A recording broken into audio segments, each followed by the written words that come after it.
अच्छा बेटा सुनो मेरी बात को, ऐसा है, अब काइनेमेटिक्स जो हमारा रह गया है वो मैक्सिमम 2 दिन का बचा है। कैसे? अब गौर से सुनना, आपके इस सेट में 3 न्यूमेरिकल बाकी है, वो तीनों मैं करा रहा हूं। 3 न्यूमेरिकल बाकी है, वो तीनों मैं करा रहा हूं। फिर एक मंकी वाला बहुत इंपॉर्टेंट क्वेश्चन है, वो मैं करवा रहा हूं, 4 न्यूमेरिकल। इसके बाद ये शीट अनसॉल्व्ड खत्म हो जाएंगे। लेकिन जैसे कि आपको पता है, एक दिन डाउट्स का देता हूं, तो मैं आपको दूंगा एक दिन सारे सॉल्व और कंसेप्चुअल पढ़ के और उसके डाउट्स पूछने का। अब यहां एक प्रॉब्लम आती है, गवर्नमेंट की पॉलिसीज पता नहीं कैसी हैं, सर्कुलर मोशन और रोटेशन मोशन का थोड़ा थोड़ा हिस्सा 3 जगह डाल रखा है। 2-4% काइनेमेटिक्स में डाल रखा है, जिसमें सेंट्रीपिटल फोर्स वगैरह है। 5 से 10% लॉज ऑफ मोशन में डाल रखा है, जिसमें साइक्लिस्ट की बेंडिंग वगैरह है, और बाकी एक अलग चैप्टर भी बना रखा है। तो मैं आपको ध्यान से सुनना, 2 घंटे की वीडियोस इस लेक्चर के खत्म होते के बाद ही, लेक्चर आज जल्दी खत्म हो जाएगा, तो लेक्चर के खत्म होते के बाद ही 2 घंटे की वीडियोस दूंगा। उन 2 घंटे की वीडियोस को, 4 वीडियोस हैं, 4 पार्ट में आधा घंटे की, उन 2 घंटे की वीडियोस को आप पूरा पढ़ना, पूरा ढंग से। अब पढ़ने के बाद इसके सॉल्व एग्जाम्पल में मैंने सर्कुलर मोशन के क्वेश्चंस डाल रखे हैं जो काइनेमेटिक्स से रिलेटेड हैं, उन्हें ट्राई करना। कल सिर्फ डाउट्स होंगे, सिर्फ डाउट्स, चाहे वो सॉल्व के हो, अनसॉल्व के हो, कंसेप्चुअल के हो। तो आखिरी बात बोलूं, इस शीट में सारे डाउट्स तो सारे सॉल्व ट्राई कर लेना, कंसेप्चुअल ट्राई कर लेना, पहले सर्कुलर मोशन छोड़ देना। आप मेरी 2 घंटे की वीडियो रात को 12-1 बजे तक पढ़ना, 12 बज जाए, 1 बज जाए, 2 बज जाए, कोई दिक्कत नहीं। फिर इसके सर्कुलर मोशन के डाउट्स पढ़ना और मतलब क्वेश्चन पढ़ना, और जितने भी डाउट्स आए मुझे भेज देना। कल सारे डाउट्स बता के इस चैप्टर का खत्म, और परसों स्टार्ट होगा हमारा अगला यूनिट, लॉज ऑफ मोशन।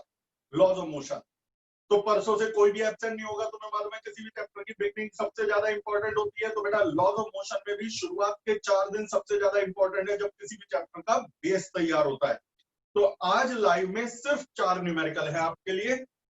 अब चाहे 20 मिनट लगे या आधा घंटा लगे या 15 मिनट, उसके बाद वीडियोस आ जाएंगी। वीडियोस अच्छा सीरियसली पढ़ना, वीडियो मजाक नहीं, बिल्कुल। कई बच्चे वीडियोस को लाइटली ले लेते हैं, मेरे बेटा उसी के चक्कर में हमारी स्पीड 3 गुना हो रही है। तो ठीक है बेटा, मैं शुरू कर रहा हूं। कोई वेटिंग में तो नहीं है, ये देख लूं मैं, नहीं जी। तो मेरे बेटा कल मैंने आपको लास्ट जो कराया था उससे आगे DPS question number 16, a ball is thrown upward.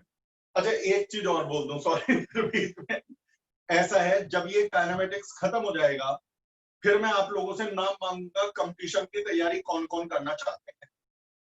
जो जो तैयारी करना चाहते हैं उनका एक एक्स्ट्रा ग्रुप बना दूंगा, 11th विद कंपटीशन। ये बैच ऐसे ही चलता रहेगा। वो जो एक्स्ट्रा कंपटीशन की तैयारी करना चाहते हैं उन्हें हर 2 दिन में एक एक्स्ट्रा वीडियो कंपटीशन का मिलेगा, जिससे पूरा मन लगा करके उसे सीरियसली तैयार करना है। उसमें कंसेप्ट काफी डिटेल में जाएंगे, उसकी शीट्स भी अलग आएंगी। लेकिन उसका कंपटीशन की तैयारी इस बैच में नहीं कराऊंगा, नहीं तो ये वाला बैच तो पता चला सिलेबस ही नहीं पूरा होने का। तो कंपटीशन के लिए अलग से वीडियोस मिलेंगे, रोज 1 घंटे के। यहां पर 11th ही चलेगा प्लस कंपटीशन का बेस।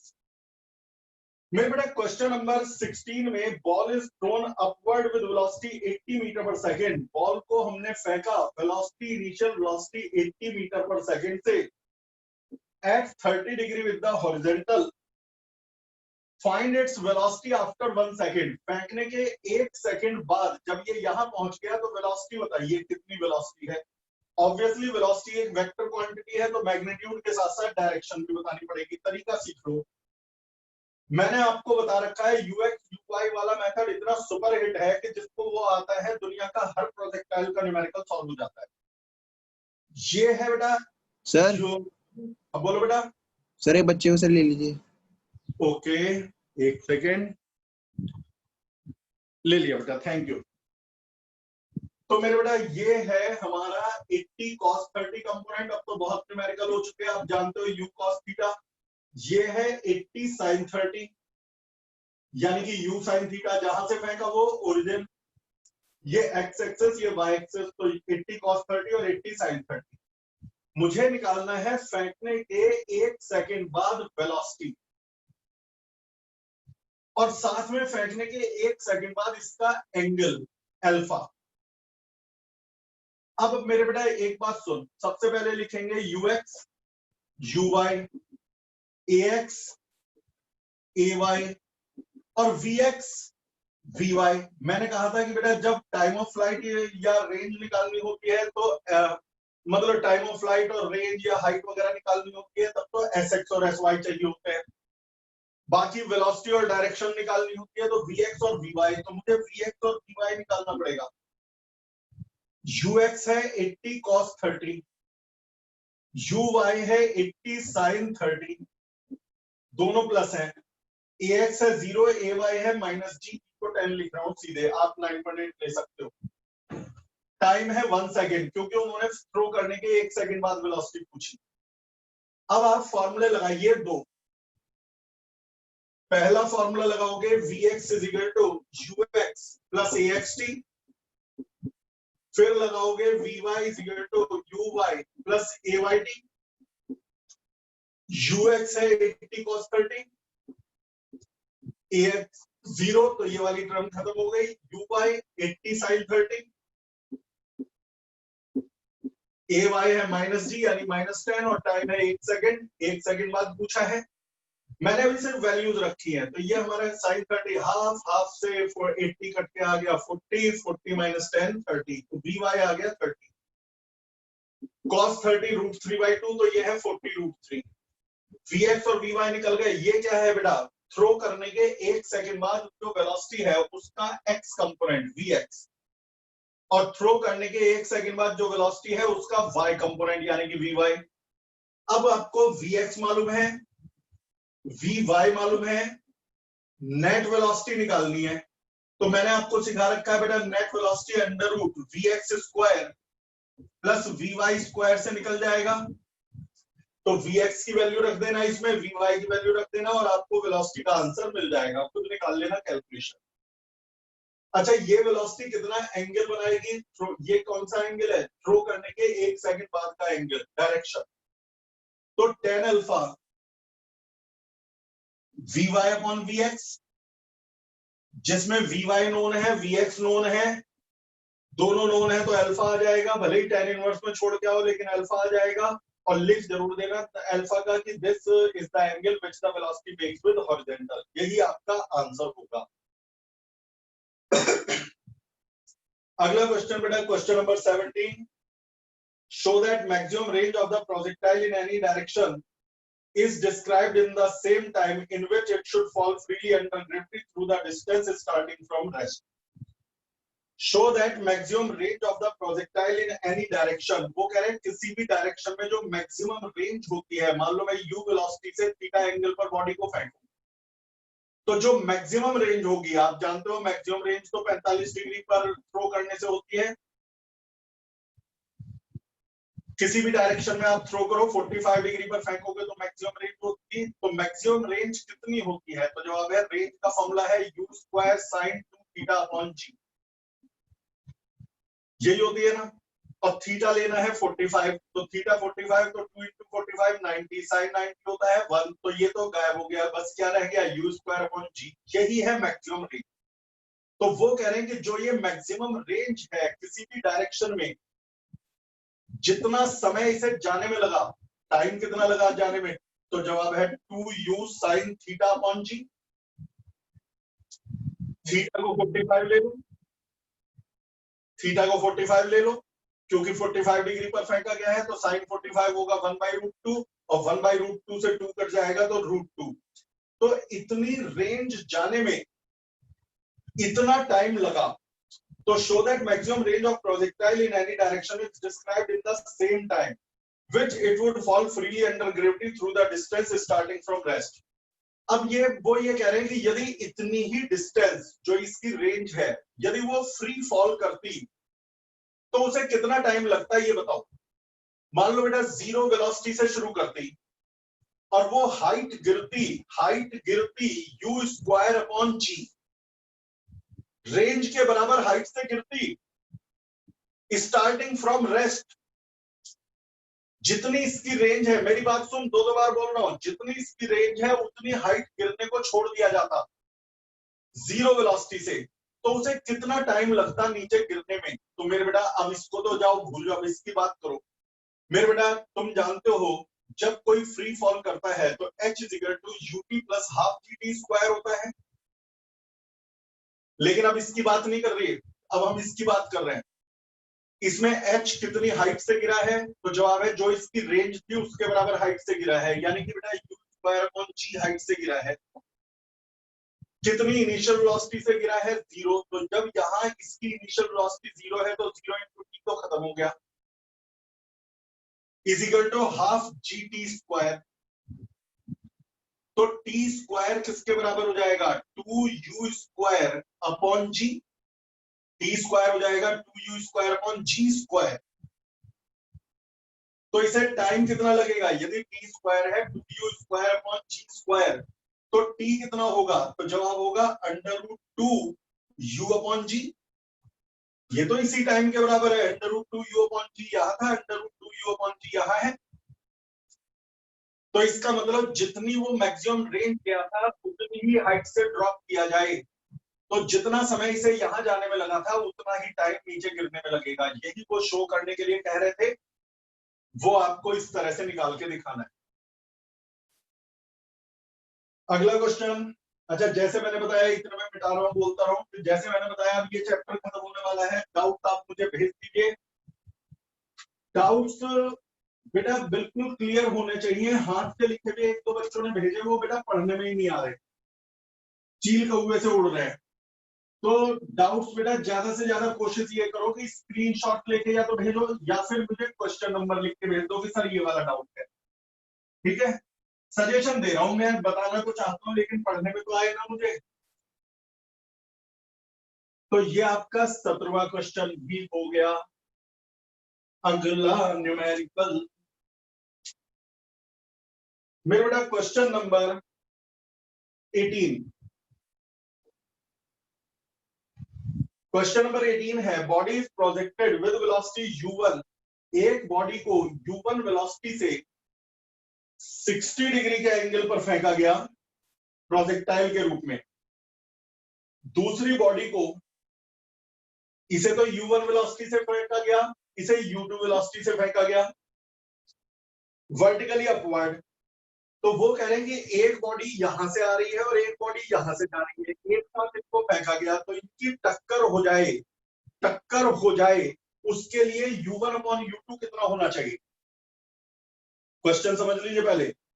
एक बॉडी को यहां से 60 डिग्री पे फेंका u1 वेलोसिटी से, एक को सीधे ऊपर फेंका u2 वेलोसिटी से। हम चाह रहे हैं कि ये दोनों टकरा जाए, यानी एक ही समय पर एक ही हाइट पर हो। तो टक्कर होने के लिए u1 अपॉन u2 की क्या वैल्यू होनी चाहिए। तो देख बेटा, इस बॉडी की सारी वेलोसिटी से ऊपर ले जाने के काम आ रही है u2, लेकिन इसकी वेलोसिटी के दो कंपोनेंट हैं, u1 cos 60 और u1 sin 60। जो u1 cos 60 है वो इसे आगे लेके जा रही है, बॉडी समय के साथ साथ आगे जा रही है, तो आगे ले जाने के लिए जिम्मेदार है u1 cos 60। लेकिन ये समय के साथ साथ ऊपर भी जा रही है, तो ऊपर ले जाने के लिए जिम्मेदार है u1 sin 60। यदि u1 sin 60 बड़ा होगा तो ये तेजी से ऊपर जाएगी, u1 sin 60 छोटा होगा तो ये धीरे धीरे ऊंचाई पर जाएगी। अब एक बात सुन, सिर्फ वर्टिकल मोशन को स्टडी करो, इसे ऊपर ले जाने वाली कौन है और इसे ऊपर ले जाने वाली कौन है। हॉरिजॉन्टल की बात मत कर, इसे ऊपर ले जाने वाली है u1 sin 60 और इसे ऊपर ले जाने वाली है u2। यदि u1 sin 60 u2 से बड़ा हो गया तो ये तेजी से ऊपर जाएगा, तेजी से ऊपर जाएगा, यानी इससे पहले ये ऊपर पहुंच जाएगा, दूसरी बॉडी से पहले फर्स्ट बॉडी ऊपर पहुंच जाएगी। फिर वो इंतजार थोड़ी करेगी आजा चल टक्कर मार ले फिर चलेंगे, फिर वो जब ये ऊपर पहुंचेगा तो वो आगे निकल जाएगी और टक्कर अवॉइड हो जाएगी। यदि u1 sin 60 बड़ा हो गया तो ये पहले ऊपर पहुंच जाएगी और फिर जब तक ये आएगा तब तक वो आगे निकल जाएगी। यदि u1 sin 60 u2 से छोटा हुआ तो ये धीरे धीरे ऊपर आएगी, क्योंकि इसे ऊपर ला रहा है u1 sin 60, से ऊपर ले जा रहा है u2। यदि u1 sin 60 छोटा हुआ तो ये धीरे धीरे ऊपर जाएगी, ये तेजी से ऊपर पहुंच जाएगी, समझ गए? और ये इसके नीचे से निकल जाएगी, टक्कर बच जाएगी। ना तो हम चाहते हैं ये पहले निकल जाए, ना हम ये चाहते कि बाद में जाए, हम चाहते हैं दोनों एक ही टाइम ऊपर पहुंचे। तो इसका मतलब ऊपर ले जाने वाली वेलोसिटी सेम होनी चाहिए। तो इसको ऊपर कौन ले जा रहा है? u1 sin 60 को ऊपर कौन ले जा रहा है? सारा u2। दोनों बराबर होंगे तो दोनों एक साथ ऊपर पहुंचेंगे एक ही समय पर। समझ में आया? जैसे दो कारें एक जगह से शुरू हुई, यदि उनकी वेलोसिटी सेम है तभी वो एक साथ से एक जगह पर पहुंचेंगे, नहीं तो एक की वेलोसिटी ज्यादा एक की कम, तो जिसकी ज्यादा वेलोसिटी वो पहले पहुंच जाएगा। तो टक्कर होने के लिए इसकी वर्टिकल वेलोसिटी यानी कि u1 sin 60 का इसकी वर्टिकल वेलोसिटी u2 के बराबर होना जरूरी है। यानी बेटा u1 sin 60 √3/2 बराबर होना चाहिए u2 के। तो u1 अपॉन u2 बराबर होना चाहिए 2/√3 के। यही आपका आंसर है। बस ये लॉजिक चेक करना चाहते थे कि आपको लॉजिक मालूम है या नहीं। तो ये आ गया बेटा u1 अपॉन u2 2/√3। अब एक और एग्जांपल वो एक्स्ट्रा करवा रहा हूं मैं अपनी तरफ से, बहुत ही बढ़िया एग्जांपल है और क्वेश्चन को बड़े ध्यान से मन लगा के इत्मीनान से समझना। लास्ट है, इसके बाद मैं सीधे वीडियो भेज रहा हूं 2 घंटे ग्रुप में। मेरे बेटा क्वेश्चन ये है कि एक h हाइट के ट्री पर मंकी बैठा था। इसे तसल्ली से करना, चाहे 10 मिनट लग जाए। एक हाइट ट्री के टॉप पर एक मंकी बैठा था। एक हंटर ने x डिस्टेंस पर अपनी गन मंकी की तरफ एम कर दी, डायरेक्टली एम कर दी। क्या वेलोसिटी थी पता नहीं, क्या एंगल था पता नहीं, लेकिन मंकी की तरफ गन एम कर दी और फायर कर दिया। ये अनाड़ी था हमारा हंटर, क्योंकि इसे ये नहीं पता बुलेट का पाथ प्रोजेक्टाइल होता है। यदि मंकी अपनी जगह बैठा रहे तो बुलेट का पाथ भी प्रोजेक्टाइल होता है और मंकी के नीचे से निकल जाती गोली। यही ट्रेनिंग दी जाती है जो शूटर्स होते हैं कि कहां से जाएगी गोली।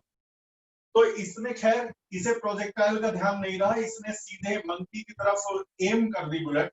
लेकिन अब यही गड़बड़ हुई, जैसे ही बुलेट फायर हुई गोली की आवाज से मंकी ड्रॉप हो गया, यानी गिर पड़ा। अब यहां से बुलेट आ रही है, यहां से मंकी आ रहा है, यहां से बुलेट आ रही है, यहां से मंकी आ रहा है। क्वेश्चन ये है, will the bullet hit the monkey? क्या ये गोली बंदर के लगेगी? यस या नो? बहुत इंपॉर्टेंट न्यूमेरिकल्स में से एक है। क्या ये गोली बंदर के लगेगी? तो मैं इसे किस स्ट्रेटजी से करूंगा पहले वो बता दूं। मैं पहले ये पता लगाऊंगा कि ये बुलेट ट्री तक कितने टाइम में पहुंचेगी। मेरी एक स्ट्रेटजी सुन लो, ये बुलेट ट्री तक किस टाइम पे पहुंचेगी, उस टाइम बुलेट की ऊंचाई क्या होगी, जिस टाइम ये पेड़ पर पहुंची तो उसकी ऊंचाई क्या होगी, और उसी टाइम मंकी की गहराई क्या होगी जितना वो गिर चुका। फिर हिसाब लगाएंगे कि बुलेट कहां थी और मंकी कहां था, बच गया या मर गया। तो सबसे पहला काम क्या है कि ये पता लगाना है कि पेड़ तक पहुंचने में बुलेट को कितना टाइम लगा, फिर उतने टाइम में बुलेट की ऊंचाई क्या थी, और उतने टाइम में मंकी का फॉल कितना हुआ। बाकी सब बाद में। तो पहले मैं बुलेट को पहुंचने में लगा हुआ टाइम निकाल रहा हूं, तो मैं बुलेट की बात कर रहा हूं। ux, uy, ax, ay, sx और sy।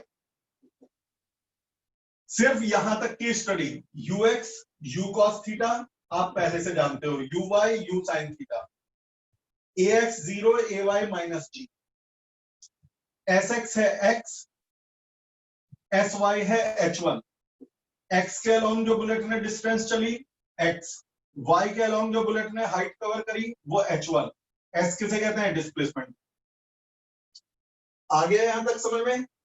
अब बुलेट को कितना समय लगा यहां जाने के लिए, तो फॉर्मूला लगा दो Sx = uxt plus half ax t square.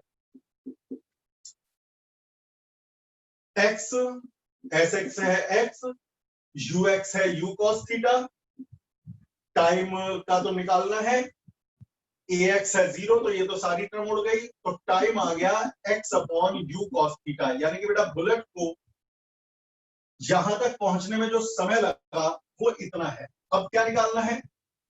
इतने समय में बुलेट की ऊंचाई क्या है और इतने ही समय में मंकी गिरा कितना, क्योंकि मैं ये पता लगाना चाह रहा हूँ एक ही समय पर ये दोनों कहां थे, एक ही टाइम पर बुलेट और मंकी कहां थे, मुझे ये पता लगाना है।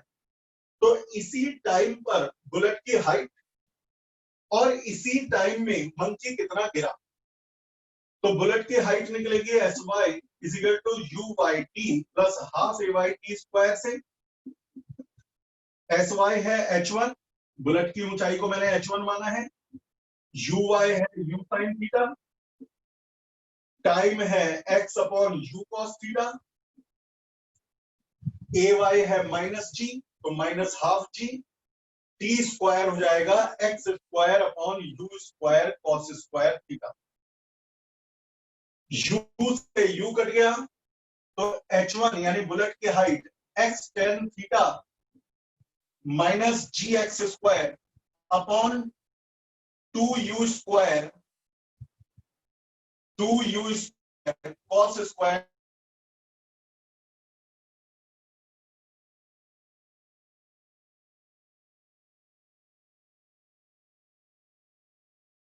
cos square theta. मैं एक बात बता दूं बेटा, मैं चाहे जितने भी न्यूमेरिकल करा लूं, टॉप वही करेगा जो रिवाइज करता रहेगा, नहीं तो आगे का पढ़ते जाओगे पीछे का भूलते जाओगे, फिर तो कोई फायदा नहीं। रिवीजन तो बहुत जरूरी है ना, और तुम्हारे को तो गोल्डन चांस है कि सारी वीडियो रिकॉर्डेड है, जो रिवाइज करना हो वो मांगो, व्हाट्सएप पे डाउट लगातार बता ही रहो। तो ये आ गई बुलेट, तो बुलेट को जो टाइम लगा यहाँ पेड़ तक पहुंचने में, उस टाइम पर बुलेट की ऊंचाई निकल चुकी। अब उस टाइम में मंकी कहां था, मंकी कितना गिरा था? मंकी का मोशन है वर्टिकल मोशन, वर्टिकल मोशन में जब कोई नीचे गिरता है तो ut plus half gt square, u0 क्योंकि मंकी ड्रॉप हुआ है, आवाज सुन के गिर पड़ा है तो u0 तो ये हट गया, h है h2 क्योंकि इस मंकी जो गिरा है उसे h2 माना गया है, और टाइम है x/u cos theta, x/u cos theta का होल स्क्वायर, यानी कि h2 आ गया gx² upon 2u square cos square theta. ये है मंकी की फॉल। अब मुझे कैसे पता चलेगा कि बुलेट और मंकी एक ही जगह है या नहीं? पेड़ की पूरी ऊंचाई है कैपिटल है। अच्छा, कई बच्चे कहते हैं सर यहाँ आपने टाइम बुलेट वाला रख दिया। अरे भैया, जितने टाइम में बुलेट यहाँ पहुंची, मैं ये पता लगाना चाह रहा था उतने ही टाइम में बुलेट कितना ऊपर उठी और उतने ही टाइम में मंकी कितना नीचे गिरा, क्योंकि जब एक ही टाइम पर दोनों की स्थिति पता होगी तभी पता चलेगा कि मरेगा या नहीं। अब सुनो गौर से, बोलो बेटा। सर मंकी की हाइट एक और बार एक्सप्लेन कर दीजिए, डिस्कनेक्ट हो रहा एक था मिनट बार-बार। दोबारा बोलो, आवाज नहीं आ रही बेटा। सर ये मंकी वाला एक और बार बता दो, डिस्कनेक्ट हो रहा था बार-बार। अच्छा बता रहा हूं बेटा, ऐसा है जब कोई वर्टिकल मंकी वर्टिकल गिरा है, जब कोई वर्टिकल गिरता है तो h = ut plus half gt square लेते हैं। u 0 है, मंकी तो ड्रॉप हुआ है तो u 0 है तो u तो गया। मंकी जितनी हाइट गिरा है उसे h2 कहा जाएगा, half g t square, time है x/u cos थीटा तो t का स्क्वायर हो गया x² square cos square theta. Sir इसे -h2 नहीं रखेंगे? तो फिर g को भी माइनस लेना पड़ेगा बेटा। आपने देखो डिस्प्लेसमेंट को यदि माइनस लेते हो बिल्कुल सही, तो एक्सेलरेशन ड्यू टू ग्रेविटी भी तो डाउनवर्ड है, फिर तो उसे भी माइनस लोगे। यस सर, कैंसिल हो जाएगा। याद आ गया, मैंने पढ़ा रखा था कि ये माइनस से माइनस कट जाता है तो हम वो ले लेते हैं, ये डाउनवर्ड हाइट भी डाउनवर्ड गया है, एक्सेलरेशन भी डाउनवर्ड है, दोनों को माइनस होके कट जाएगा, तो इसलिए माइनस नहीं लेते इसमें। चलो ये आ गई मंकी की फॉल।